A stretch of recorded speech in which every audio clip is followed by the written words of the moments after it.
Video शुरू करने से पहले एक क्षण ठहरिए और अपने आप से बस इतना पूछिए, क्या आपने कभी महसूस किया है कि जीवन में सब कुछ होते हुए भी भीतर कुछ अधूरा सा लगता है? जैसे कोई खालीपन, कोई ऐसी शांति जिसकी तलाश हम बाहर कर रहे हैं लेकिन वह मिल ही नहीं रही। हम मंदिर जाते हैं, पूजा करते हैं, मंत्र पढ़ते हैं, फिर भी मन कहीं टिकता नहीं। और शायद इसी कारण आज आप यह वीडियो देख रहे हैं, क्योंकि कहीं ना कहीं आपके भीतर भी यह प्रश्न उठा है कि क्या सच में ऐसा कोई समय होता है, कोई ऐसा क्षण जब ईश्वर को महसूस किया जा सकता है, जब उनसे जुड़ना संभव हो? और अगर हां, तो क्या वह ब्रह्म मुहूर्त है? आज का यह वीडियो कोई साधारण जानकारी नहीं है।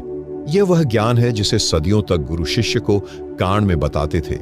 और अगर आप इसे अंत तक सुनते हैं तो संभव है कि आपकी सुबह, आपका मन और आपका जीवन तीनों बदल जाए। इसलिए वीडियो को बीच में छोड़िए मत, अंत तक रहिए। और हां, अगर भीतर कुछ छू जाए तो लाइक और सब्सक्राइब करके इस यात्रा में हमारे साथ बने रहिए।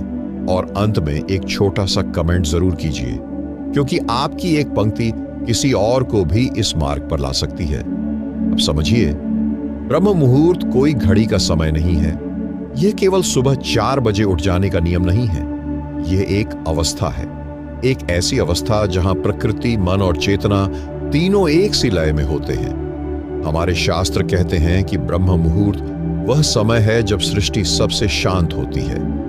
हवा में कोई बेचैनी नहीं होती, पक्षी भी धीरे धीरे जाग रहे होते हैं, संसार अभी शोर नहीं बना होता। और सबसे महत्वपूर्ण बात, उस समय आपका मन भी अपेक्षाकृत खाली होता है। दिन भर हमारा मन हजारों विचारों से भर जाता है। डर, चिंता, इच्छा, तुलना, क्रोध सब मिलकर मन को इतना भारी बना देते हैं कि ईश्वर की सूक्ष्म उपस्थिति हमें महसूस ही नहीं होती। लेकिन ब्रह्म मुहूर्त में जब आप नींद से अभी अभी उठते हैं, तब अहंकार पूरी तरह सक्रिय नहीं होता। मैं, मेरा, मुझे, ये शब्द उस समय चुप होते हैं। और जब अहंकार चुप होता है तभी ईश्वर की आवाज सुनी जा सकती है। बहुत से लोग पूछते हैं, क्या सच में ईश्वर से जुड़ना संभव है या यह सिर्फ कल्पना है? तो समझिए, ईश्वर कोई बाहर बैठा हुआ व्यक्ति नहीं है जिससे आप जुड़ें। ईश्वर एक चेतना है जो हर समय आपके भीतर मौजूद है। समस्या यह नहीं है कि ईश्वर दूर है, समस्या यह है कि हमारा मन बहुत शोर करता है। और ब्रह्म मुहूर्त वह समय है जब यह शोर अपने आप कम हो जाता है। यही कारण है कि ऋषियों ने कहा, प्रातःकालीन मौन ही सबसे बड़ा मंत्र है। उस समय अगर आप सिर्फ शांति से बैठ जाए, कुछ पाने की इच्छा छोड़े दें और बस साक्षी बन जाए, तो कुछ घटने लगता है। पहले मन शांत होता है, फिर सांस गहरी होती है, और फिर धीरे धीरे भीतर एक ऐसी अनुभूति आती है जिसे शब्दों में नहीं बांधा जा सकता। कुछ लोग उसे शांति कहते हैं, कुछ आनंद, और कुछ लोग ईश्वर की उपस्थिति। लेकिन यहां एक बहुत गहरी बात है जो अधिकतर लोग नहीं बताते। ब्रह्म मुहूर्त में अगर आप सिर्फ उठकर मोबाइल देखने लगते हैं या भविष्य की चिंता करने लगते हैं, तो यह समय भी सामान्य समय जैसा ही बन जाता है। ब्रह्म मुहूर्त का लाभ तभी मिलता है जब आप उसे सम्मान देते हैं। सम्मान का अर्थ है मौन, सरलता और जागरूकता। इस समय किए गए विचार बहुत शक्तिशाली होते हैं। इस समय बोए गए बीज पूरे दिन को प्रभावित करते हैं। इसलिए जो व्यक्ति ब्रह्म मुहूर्त में ईश्वर को याद करता है, उसका दिन भी उसी स्मरण में बहता है। अब आप सोच रहे होंगे, लेकिन क्या यह सब वैज्ञानिक रूप से भी सही है? तो सुनिए, आधुनिक विज्ञान भी कहता है कि सुबह 4 से 5 बजे के बीच मस्तिष्क की तरंगें अल्फा और थीटा अवस्था में होती हैं। यही अवस्था ध्यान की गहरी स्थिति होती है। इसी अवस्था में अवचेतन मन सबसे अधिक ग्रहणशील होता है, यानी जो बात आप इस समय अपने भीतर डालते हैं वह सीधे आपकी चेतना में उतरती है। यही कारण है कि मंत्र, प्रार्थना और ध्यान ब्रह्म मुहूर्त में कई गुना प्रभावशाली हो जाते हैं। और अब एक बहुत ईमानदार प्रश्न, अगर ब्रह्म मुहूर्त इतना शक्तिशाली है तो सब लोग इसका अनुभव क्यों नहीं करते? क्योंकि अधिकतर लोग इसे एक नियम समझते हैं, साधना नहीं। वे सोचते हैं बस उठ गए, पूजा कर ली, हो गया। लेकिन ब्रह्म मुहूर्त कोई काम निपटाने का समय नहीं है, यह खुद से मिलने का समय है। और जब तक आप खुद से नहीं मिलते तब तक ईश्वर से मिलना असंभव है।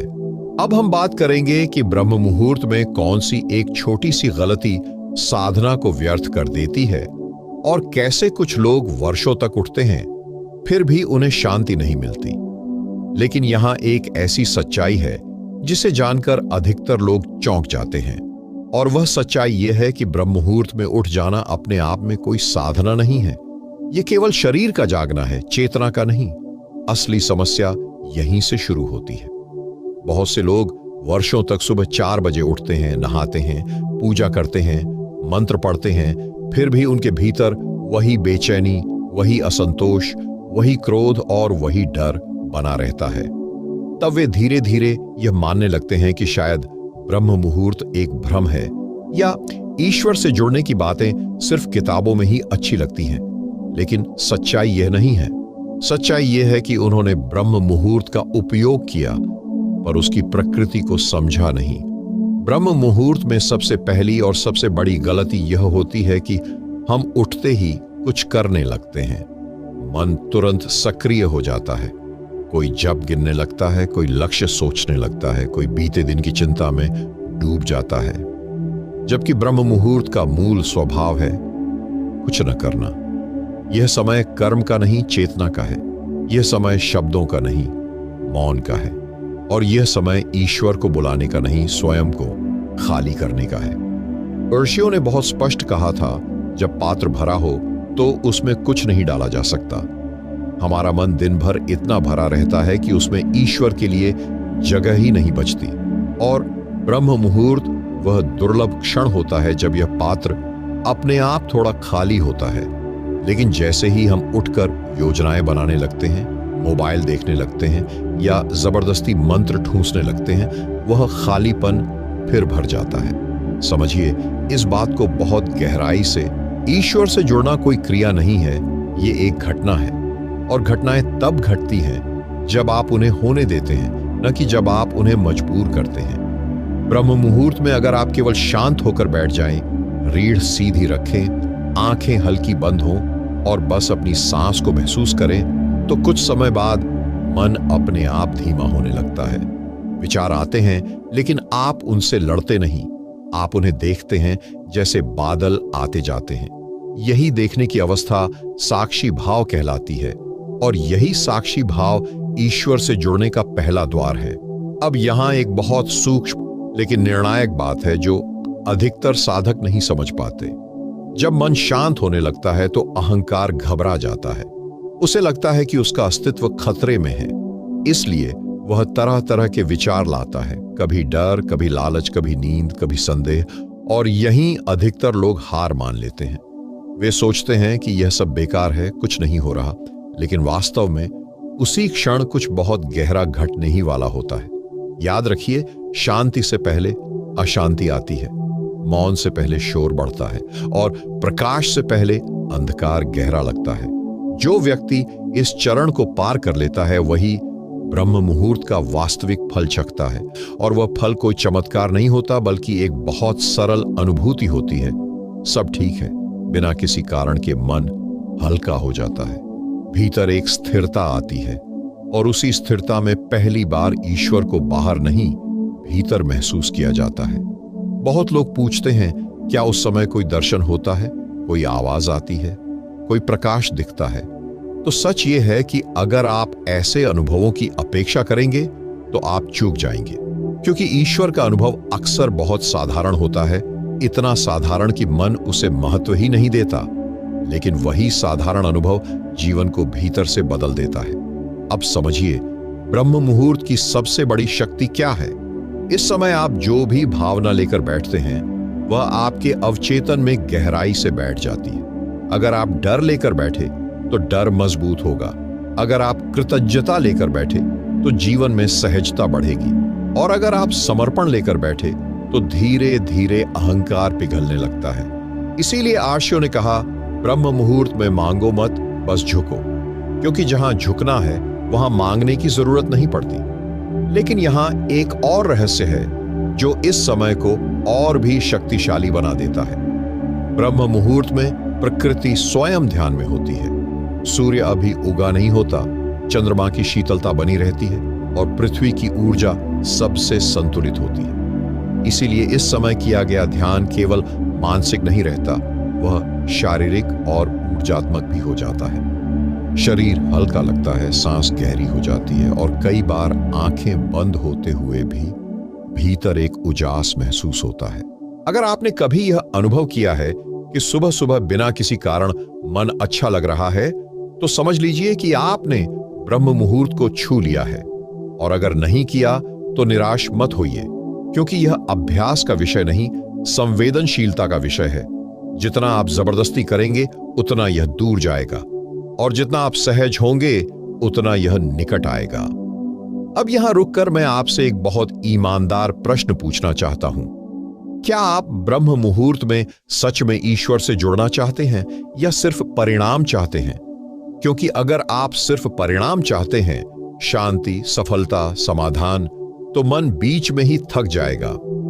लेकिन अगर आप जुड़ने के लिए तैयार हैं, बिना शर्त, बिना अपेक्षा, तो परिणाम अपने आप आएंगे। अब हम बात करेंगे कि ब्रह्म मुहूर्त में बैठते समय कौन सी एक भावना ईश्वर से जुड़ने का दरवाजा खोल देती है। अब बात उस भावना की जिसके बिना ब्रह्म मुहूर्त केवल एक आदत बनकर रह जाता है, और वह भावना है समर्पण। लेकिन यहां जिस समर्पण की बात हो रही है, वह शब्दों में कह देने वाला समर्पण नहीं है, वह कोई विचार नहीं है, कोई कल्पना नहीं है, बल्कि भीतर की एक बहुत शांत स्वीकृति है, जो है वही ठीक है। जब तक यह स्वीकृति भीतर नहीं उतरती, तब तक ब्रह्म मुहूर्त केवल समय का पालन बनकर रह जाता है, चेतना का द्वार नहीं बन पाता। अधिकतर लोग ब्रह्म मुहूर्त में भी अपने जीवन की लड़ाइयां लेकर बैठ जाते हैं। कोई अपनी समस्याओं की सूची लेकर बैठता है, कोई अपने डर, कोई अपने लक्ष्य, कोई अपनी इच्छाएं, और मन सोचता है कि शायद ईश्वर से जुड़ते ही सब ठीक हो जाएगा। लेकिन यहां एक बहुत गहरा सत्य है, ईश्वर से जुड़ना कोई समस्या हल करने की तकनीक नहीं है। यह समस्या से परे देखने की दृष्टि है, और यह दृष्टि तभी आती है जब आप भीतर से मान लेते हैं कि मैं अभी जैसा हूं वहीं से शुरुआत होगी। समर्पण का अर्थ यह नहीं है कि आप प्रयास छोड़ दें। समर्पण का अर्थ है कि आप भीतर का तनाव छोड़ दें। जब आप ब्रह्म मुहूर्त में बैठते हैं और कहते हैं मुझे यह चाहिए, मुझे वह चाहिए, तब आप अभी भी अपने अहंकार के केंद्र से बात कर रहे होते हैं। लेकिन जब आप बैठकर बस इतना कहते हैं जो भी है स्वीकार है, तब पहली बार अहंकार ढीला पड़ता है, और जहां अहंकार ढीला पड़ता है वहीं ईश्वर की अनुभूति शुरू होती है। ऋषियों ने कहा था, ईश्वर को पाने के लिए कुछ जोड़ना नहीं पड़ता, कुछ छोड़ना पड़ता है। और ब्रह्म मुहूर्त वह समय है जब छोड़ना सबसे आसान होता है, क्योंकि मन अभी पूरी तरह जागा नहीं होता। उसके पास अपने तर्क नहीं होते, अपने बहाने नहीं होते। इसलिए अगर उस समय आप अपने भीतर की पकड़ को ढीला कर दें, तो जीवन में पहली बार हल्कापन महसूस होता है। अब समझिए समर्पण को थोड़ा और गहराई से। समर्पण का मतलब है परिणाम से मुक्त हो जाना। जब आप ध्यान में बैठते हैं और भीतर कहीं यह उम्मीद होती है कि आज कुछ विशेष अनुभव होगा, तो वही उम्मीद सबसे बड़ी बाधा बन जाती है, क्योंकि अनुभव की चाह आपको वर्तमान से बाहर ले जाती है, और ईश्वर हमेशा वर्तमान में होता है, अपेक्षा में नहीं। कई लोग यह सुनकर डर जाते हैं। उन्हें लगता है कि अगर हम अपेक्षा छोड़ देंगे तो जीवन में आगे कैसे बढ़ेंगे। लेकिन यह डर गलत है। समर्पण का अर्थ जीवन से भागना नहीं है, बल्कि जीवन के साथ बहना है, और ब्रह्म मुहूर्त में यह बहाव सबसे सहज होता है। अब एक बहुत सूक्ष्म अनुभव की बात करता हूं, जिसे शायद आपने कभी महसूस किया हो। जब आप सुबह बहुत शांत होते हैं और अचानक आपको किसी पुराने दर्द, किसी गलती या किसी भय की याद आ जाती है, और आप उसे बदलने की कोशिश नहीं करते, बस उसे देखते रहते हैं, तो कुछ समय बाद वह दर्द अपने आप हल्का पड़ने लगता है। यही समर्पण है। आपने कुछ किया नहीं, आपने बस विरोध छोड़ा, और उसी क्षण भीतर उपचार शुरू हो जाता है।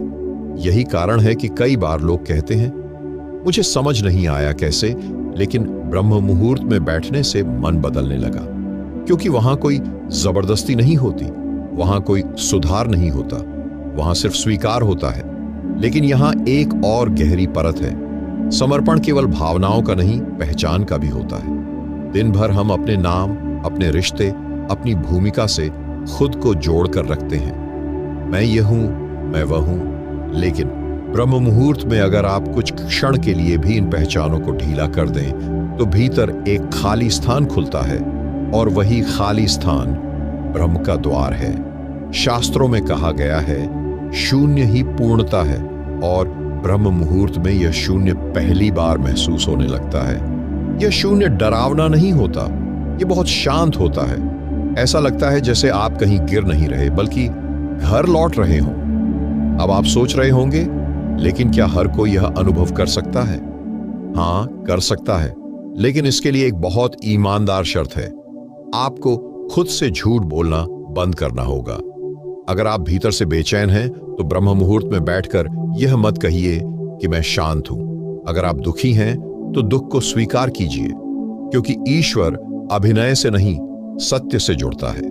यही कारण है कि कुछ लोग साधारण जीवन जीते हुए भी गहरी शांति में होते हैं, और कुछ लोग बड़े बड़े साधनाओं के बावजूद खाली रहते हैं। फर्क केवल इतना है कि पहले लोग अपने भीतर के सत्य से भागते नहीं।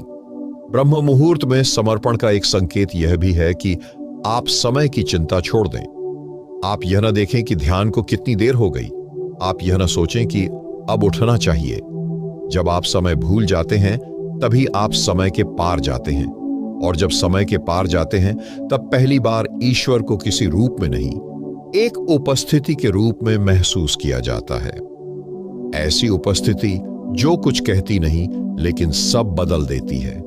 अब प्रश्न यह है कि जब हम बैठें, तो कैसे बैठें कि समर्पण अपने आप घटित हो? और यह प्रश्न बहुत महत्वपूर्ण है, क्योंकि अधिकतर लोग यहीं चूक जाते हैं। वे सोचते हैं कि बैठने की स्थिति केवल शरीर की सुविधा के लिए होती है, लेकिन सच यह है कि शरीर की स्थिति सीधे मन और चेतना को प्रभावित करती है। शरीर केवल मांस और हड्डियों का ढांचा नहीं है, यह चेतना का पहला द्वार है, और ब्रह्म मुहूर्त में यह द्वार सबसे कोमल, सबसे संवेदनशील होता है। सबसे पहले यह समझ लीजिए कि ब्रह्म मुहूर्त में बैठने का अर्थ किसी विशेष आसन की जटिलता नहीं है। ईश्वर को प्रभावित करने के लिए शरीर को कष्ट देना आवश्यक नहीं है। आवश्यक है स्थिरता और सहजता।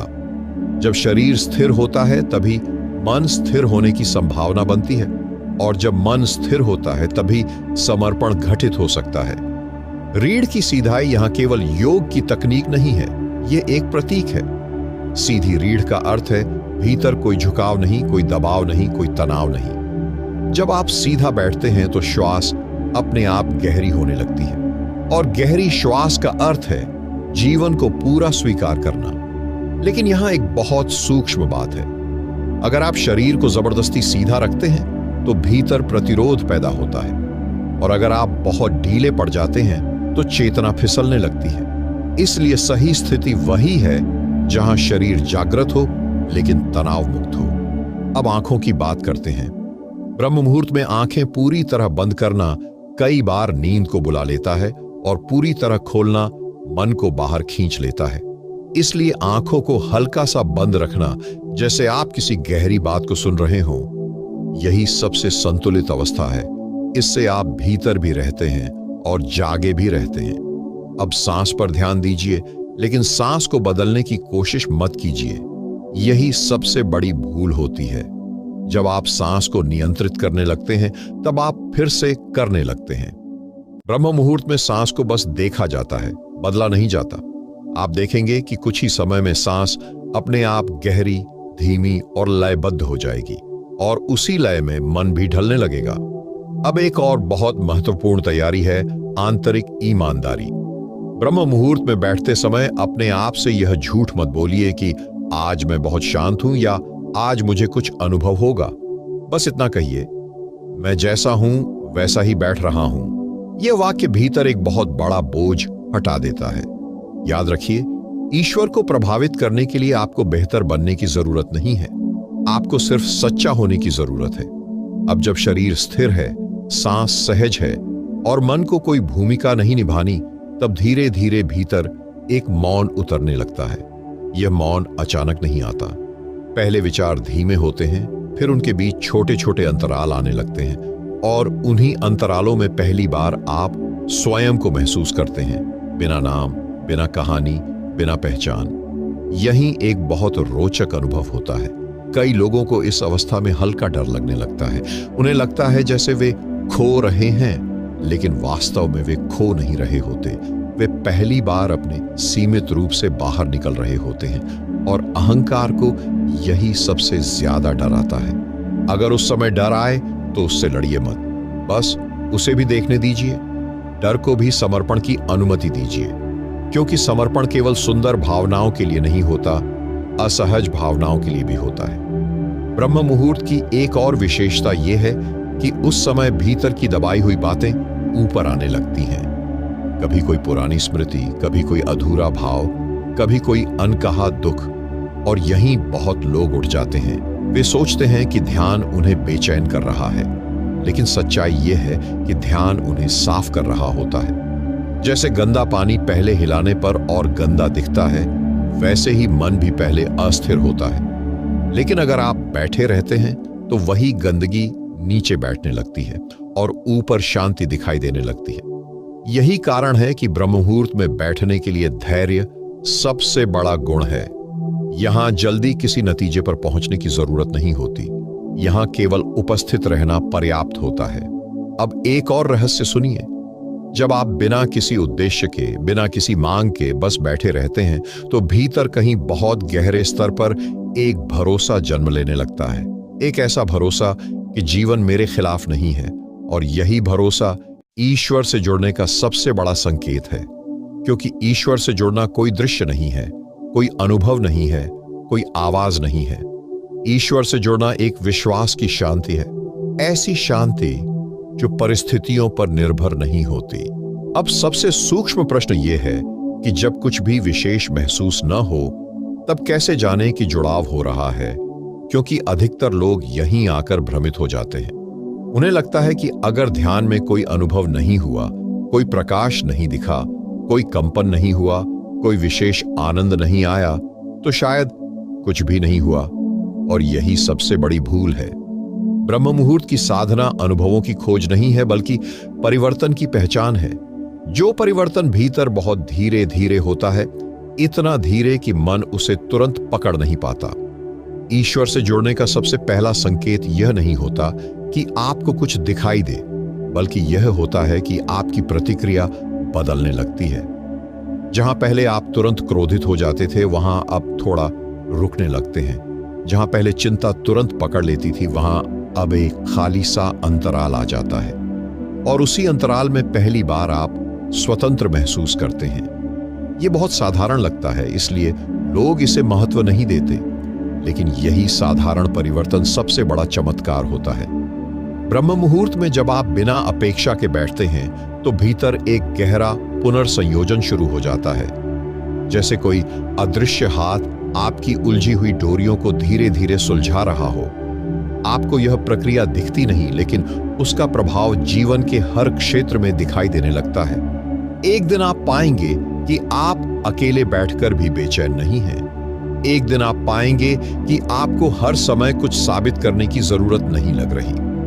एक दिन आप पाएंगे कि आपकी खुशी किसी व्यक्ति या परिस्थिति पर पूरी तरह निर्भर नहीं रही। और यही समझ लीजिए कि जुड़ाव हो रहा है। ईश्वर से जुड़ने का अर्थ यह नहीं है कि जीवन में समस्याएं खत्म हो जाएं। ईश्वर से जुड़ने का अर्थ है कि समस्याएं अब आपकी पहचान नहीं बनती। वे आती हैं, जाती हैं, लेकिन भीतर कुछ अडिग बना रहता है। अब एक बहुत महत्वपूर्ण संकेत और समझिए। जब ब्रह्म मुहूर्त की साधना सही दिशा में जाती है, तो आपके भीतर एक गहरी ईमानदारी पैदा होती है। आप अपने आप से झूठ नहीं बोल पाते। आप दूसरों को दिखाने के लिए अच्छा बनने की कोशिश नहीं करते। आप जैसा महसूस करते हैं, उसे स्वीकार करने लगते हैं। यह ईमानदारी कभी कभी असहज भी होती है, क्योंकि तब आपको अपने भीतर के डर, क्रोध, ईर्ष्या साफ दिखाई देने लगते हैं। लेकिन यह दिखाई देना ही उपचार की शुरुआत है।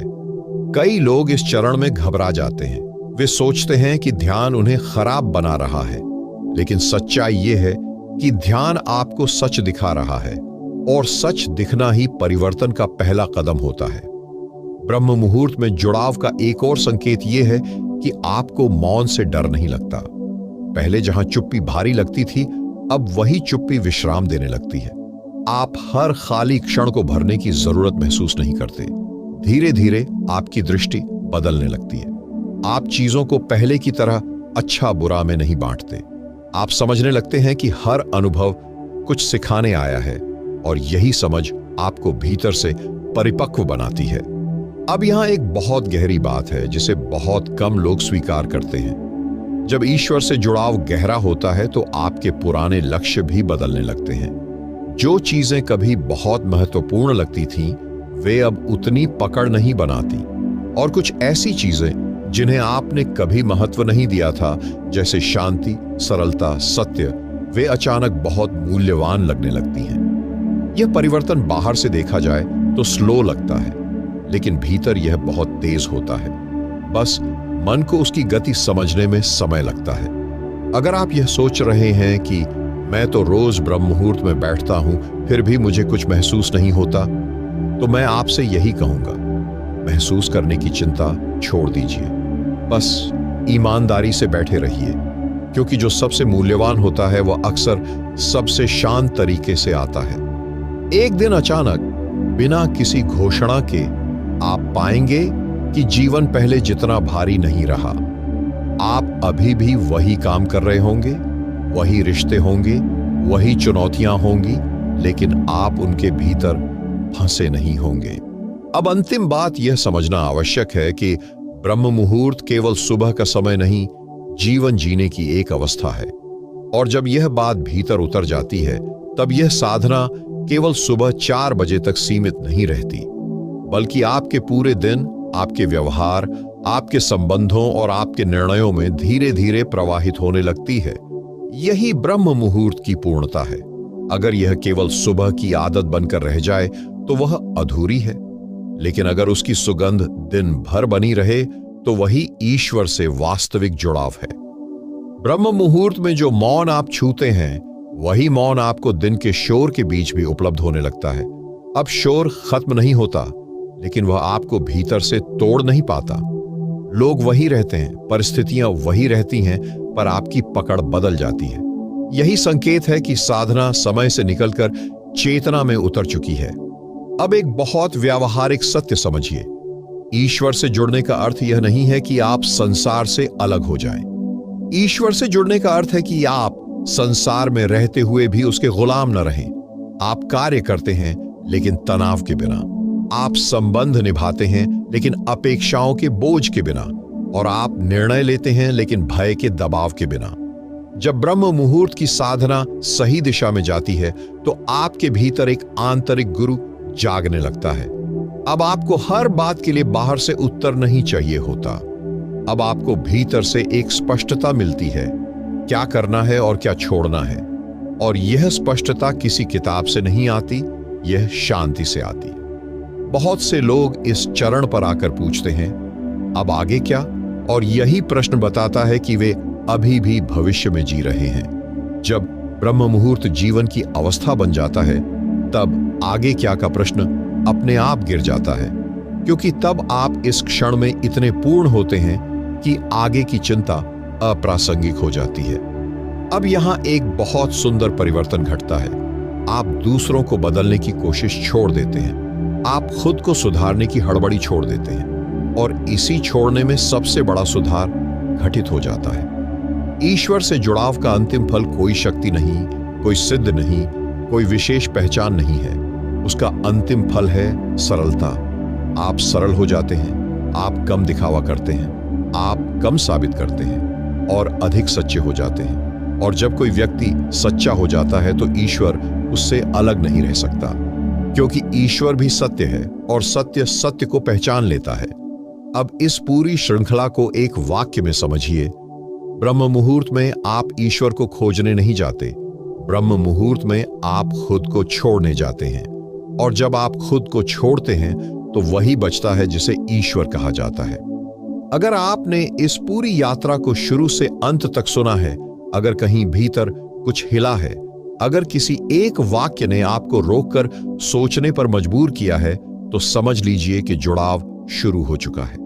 और अगर यह श्रृंखला आपके भीतर कहीं गहरी उतर गई हो, तो वीडियो को लाइक कीजिए, चैनल को सब्सक्राइब कीजिए और कमेंट में बस इतना लिख दीजिए, मैंने ब्रह्म मुहूर्त को एक समय नहीं, एक अवस्था के रूप में समझा। क्योंकि हो सकता है आपकी यह एक पंक्ति किसी और के जीवन में पहली सुबह की रोशनी बन जाए।